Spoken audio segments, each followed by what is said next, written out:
How to fix Instagram can't add story to highlight problem. To fix this issue, first of all, open your App Store on your device.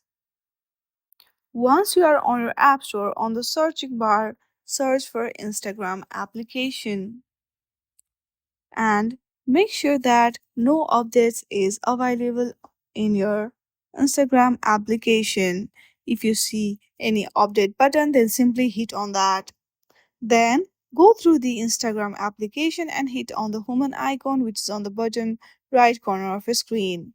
From there, on the top right, you will see three lines. Simply hit on that and choose Setting and Privacy.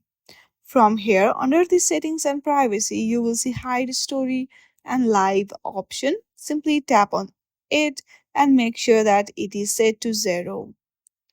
Once you do that, your issue will be solved.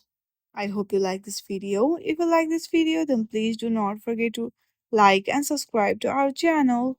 Thank you for watching.